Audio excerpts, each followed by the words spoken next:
Good evening, everybody, and welcome to Nightmares Nightly. I've been working as a bartender since I was 18, and I've seen a lot of characters come through in the past 3 years. I even had to throw one out earlier this evening, a macho type who mistook sexual harassment for flirting. But in all my time, I've never seen someone like the man in white. He came in just before closing, dressed to the nines in an impeccable white suit. I was the only one manning the bar. Rita, my closing partner, was taking glasses to the kitchen. We'd already done last call, and were just waiting to lock the doors. I tried not to glare at the man as he took a seat at the empty bar. "Excuse me," I said, then stopped, because I recognized this man. We'd never met, but my father had warned me about him, and the knowing look on this stranger's face squashed any doubt. "Jonathan," he said in a voice like smoke. "Be a good man and pour me a whiskey, will ya? Jack Daniels will do just fine." "Sure." I made his drink on autopilot, my father's warning repeating in my head. The devil wears white. Just then, Rita poked her head out of the kitchen. "You okay, John?" She looked from me to our customer, who shot her a wink. "Fine," I said, forcing a smile. "Actually, I've got it from here. You can go home." Her brow furrowed. "You sure?" "Yeah, I'm sure." I don't think she believed me, but something convinced her to leave. Maybe the awkward atmosphere, maybe some Jedi trick from our mysterious customer. Maybe she just saw the wink and decided she'd dealt with enough of that bullshit today. I can't blame her. I set the man's drink in front of him and leaned on the bar. He tipped the glass at me and took a sip, relishing the taste. "So," I said, my mouth dry. Fear was rippling down my spine, but I figured it was better to get in front of this thing. "Is it my time then? Have you come for me?" "What? No, he said, scoffing. "Nah, you've got a long life ahead of you. I just wanted to drop in, see how you were doing, buy your first drink, since you've come of age." I relaxed a little. There was something really familiar about him. Not comfortable, but not otherworldly. "You think I work in a place like this and haven't snuck a drink?" "I know you haven't." His eyes burned into me like a brand. "You haven't had one sip. You toe the line.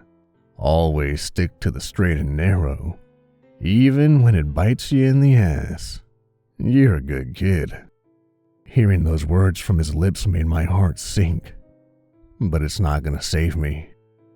"Oh no." He grinned and sipped his whiskey.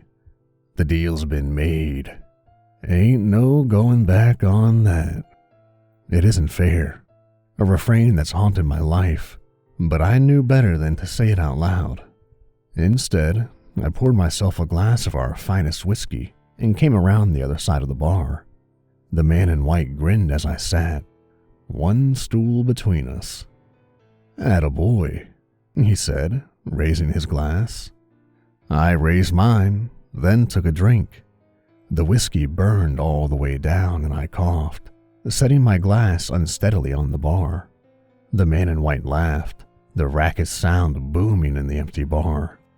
When his laughter faded, we sat in silence, imbibing without so much as a glance at each other. Finally, glass empty, the man in white stood. He reached into his inner jacket pocket and produced a wad of cash, holding it between 2 fingers so I could see. I counted $500 bills. "For a job well done," he said, laying the cash on the bar.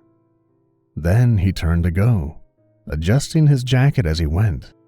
Just as he reached the door, my voice rang out. "Wait!" He paused, hand on the glass, but didn't turn around. I could see the edge of his face in the reflection, burning eyes on me. I swallowed, but forced myself to continue.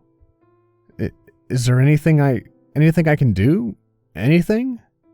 His expression was the last thing I expected to see. Pity. Sorry, son, he said, shrugging. It's already over and done with. I'll see you again sometime. And then he was gone. I finished my drink. Then I set about locking up. What else was there to do? Nothing had changed, really. I was still damned. With a sigh, I emptied the bar's garbage and lugged the bag out to the dumpster in the alley. After my mom died, my dad sat me down and told me a story.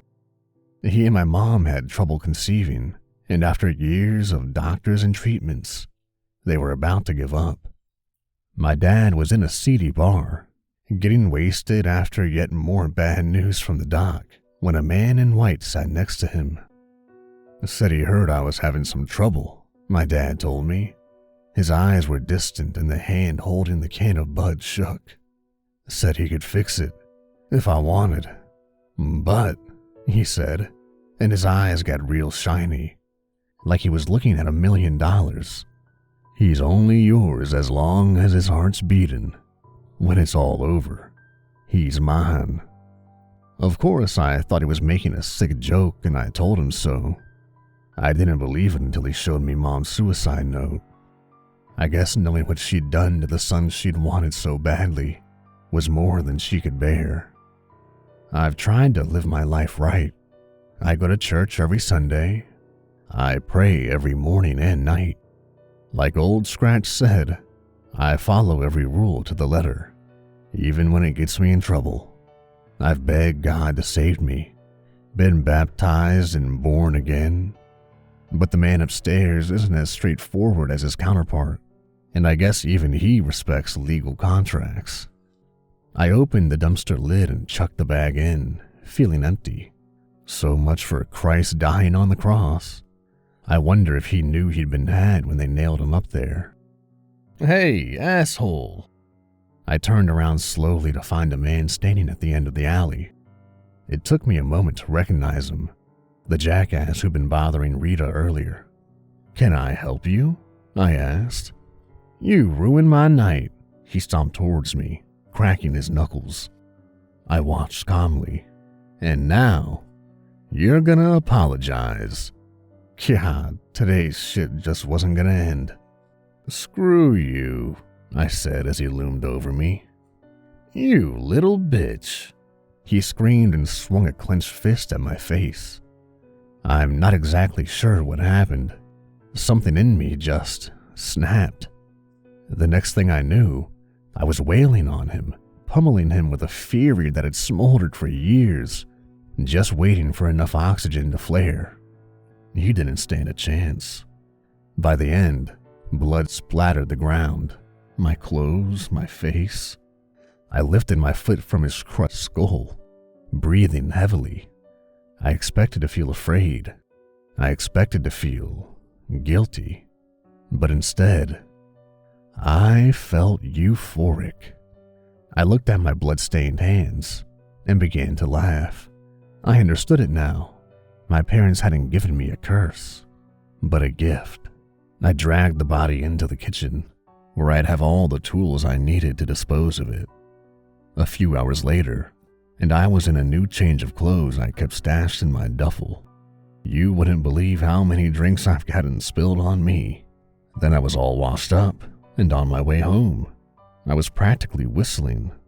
For the first time since my mom's death, I felt truly free. No more rules. No more begging God for forgiveness. No more wasting time trying to be pure and selfless and humble. Because, you see, I've realized something. If I'm going to hell no matter what, I might as well enjoy the ride. Thanks for listening, everybody. And if you like what I'm doing and want to hear more, hit that subscribe button for more Nightmares Nightly.